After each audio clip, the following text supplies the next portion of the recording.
Nananawagan po kami ng tulong dito sa Baseco Port Area, Manila.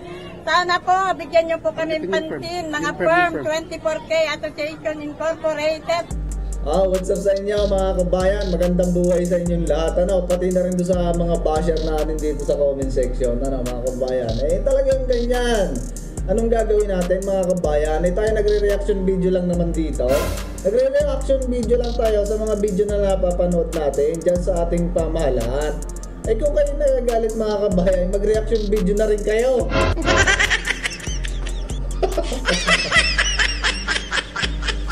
So anyway mga kabayan, kaya tayo nagbabalik na naman sa ating panibagong video na rin. Nakikita niyo naman na rin si nanay. Yan ay loyalista mga kabayan. Diba? Tutulungan na rin natin na rin mga kabayan na manawagan sa mahal na Pangulo at nang baka sakaling marinig. Ay nga pala, bago natin makalimutan mga kabayan, kung bago ka pa lang dito sa ating channel at ngayon ka pa lang napadaan, inaanyayahan kitang mag-subscribe, mag-like, mag-share na sa ganun mas marami pa makapanood at maging updated ka sa ating mga videong inilalabas mga kabayan. So anyway, mga kabayan, tayo natatawa lang kasi natatawa tayo mga kabayan at naaawa dito sa mga nanay-nare.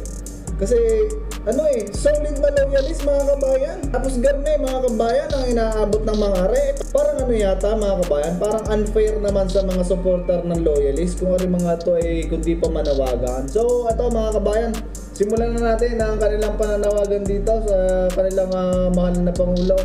Isang mapagpalang araw po, Pangulong BBM, Madam Imelda Marcos at Amy Marcos po.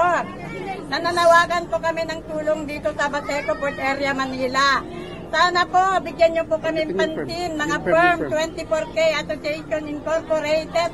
Parang narinig ko to mga kabayan, na itong 24K firm na to mga kabayan, parang narinig ko to Ito yung mga, yan, yung ID na yan, may bayad yan mga kabayan. Paka-inform nga ako kung totoo yung aking naririnig na yun. Kung totoo mga kabayan, i-inform nyo ako kasi yun yung mga naririnig ko mga kabayan. Talaga. Ano ga nangyari na mga kabayan? Nangyari si nanay. Nananawagan na sa ating Pangulo.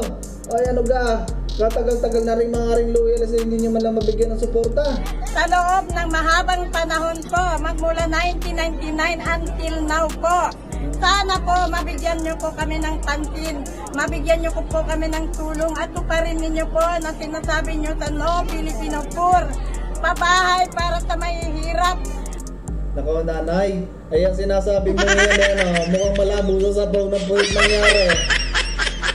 Mukhang malabo sa sabaw ng pusit mga kabayan na rin panalangin na rin ni nanay. Wala ano bang nangyayari sa inyong sinusuportahan at parang hindi kayo napapansin matapos yung iluklok diyan hindi na kayo hindi na kayo naaalala. Ikita mo yan. May ID pa. Legit yung mga yan mga kabayan. Napakarami ang namumula na yan. Tumanda na sa pagsuporta dito sa mga loyalist na rin. Wala pong nangyayari. At konting pinansyal para sa mga kapusparap. Para naman po kami mabubuhay ng maayos sa aming mga pamilya. Madam, sa haba po ng panahon na sinusuportahan po namin kayo. Mahal po namin kayo mga Marcos. Mula noon hanggang ngayon po, sinusuportahan namin kayo hanggang sa ngayon. Sana po, kami naman ang susuportahan nyo ngayon. Tapos na po, nakaupo na. Akalain mo yan mga kabayan. Nakakaawa rin si nanay. Ito mga ganito mga kabayan, nakalagayan ng ating mga kababayan diyan mga kabayan. Ari yung napapagsamantalahan ng mga politiko. No, ito yung talagang hindi nalilingon. Ito yung mga napapangakuan mga kabayan ng mga pabahay, merong bibigyan ng maganda ng pera, mga ganyan mga kabayan. Ako yun yung iboto at pag ako'y nanalo, ako'y pagagawa ko ng bahay. Bibigyan ko kayo ng magandang kinabukasan. Yan, yung mga padali ng mga politiko mga kabayan.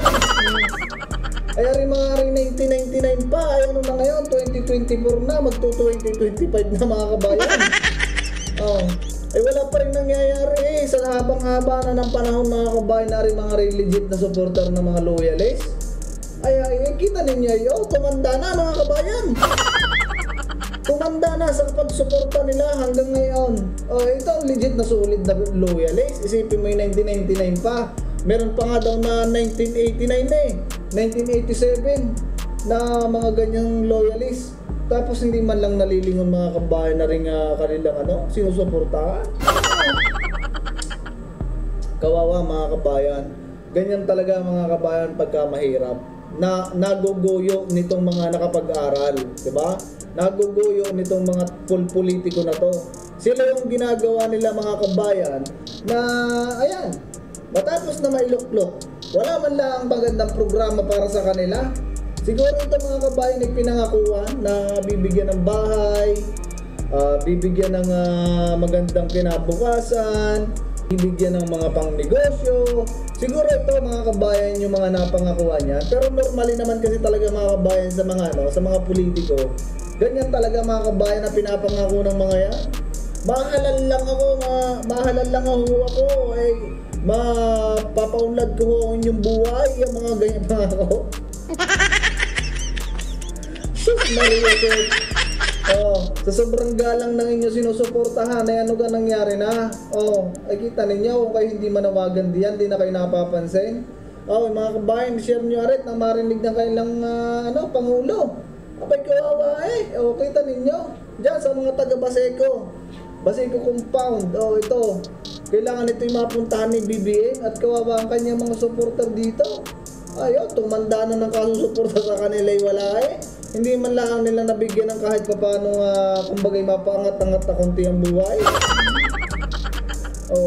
Yan mga kabayan ang sinasabi natin. Yung kawawa talaga, ito mga nasa laylayan, gulping babait pagka nangangampanya. Akala mo naman akala mo kung sinong santo. At talagang todo yakap pa man din sa sa mga mahihirap. Pero wagkat yan pagka nanalo, hindi ka nakilala niyan. Kaya dapat kayo ay matuto na. Abay, tumanda na kayo loyalist ngayon, wala kayong napakinabangan. Kita ninyo mga kabayan, yung iba'y puti ng buhok. Yan kita ninyo ga. Puti ng buhok mga kabayan, saka susuporta din sa loyalist na yan. Diyan sa mga Marcos. Ano ga nangyari? Kita ninyo. Ay kawawa naman na rin mga kabayan. Yan ay isang grupo na napakarami. At meron din comment sa atin sa TikTok na yan daw mga ID na yan may bayad. Meron daw na tig 45, meron daw na tig 10. At yan daw maibabalik sa kanila pagka daw naupo na. Kita mo yung panluloko mga kabayan. Grabing nabudol mga kabayan na rin ating mga kababayang mahihirap. Hindi ba'y kawawa? Diba kawawa? Tapos anong dami pa mga kabayan ng palakpakan pagka nagsasalita rin kanilang puon. Mas gugustuhin ko pa yung nagmumura at palabanta na tao at meron namang nagagawa. Kaysa naman dito sa akalamin ko sinong malasanto. Ayun, nagpapakasarap doon sa Malacanang. Kita nyo ga? Meron ng resort ang Malacanang. Tapos while to kanyang mga supporters na sobrang loyal sa kanila na hindi mabali-bali ang paniniwala, kita ninyo. Tuloy natin mga kabayan. Nakakaawa ang ating mga nanay. Po, si mahal na Pangulong Presidente po, BBM. Ayun, tapos na. Isang mapagpalang araw po, Pangulong BBM, Madam Imelda Marcos at Amy Marcos po. Nananawagan po kami ng tulong dito sa Baseco Port Area, Manila.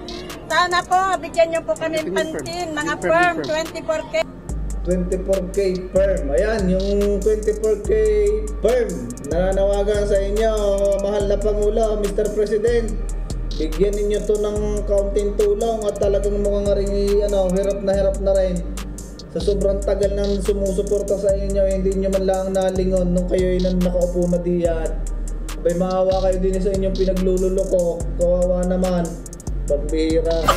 Kaya dapat mga kabayan, tayo matuto na ngayon darating na halalan.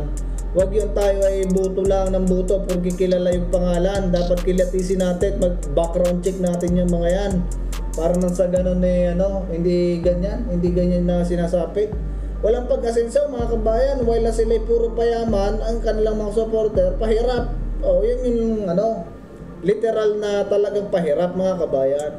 Okay, wala pa. Ito pa mga kabayan, di bale, yung susunod na video natin, para hindi tayo mas mahaba dito sa video na to, ay ibang topic naman. So anyway mga kabayan, maraming salamat sa inyong panonood.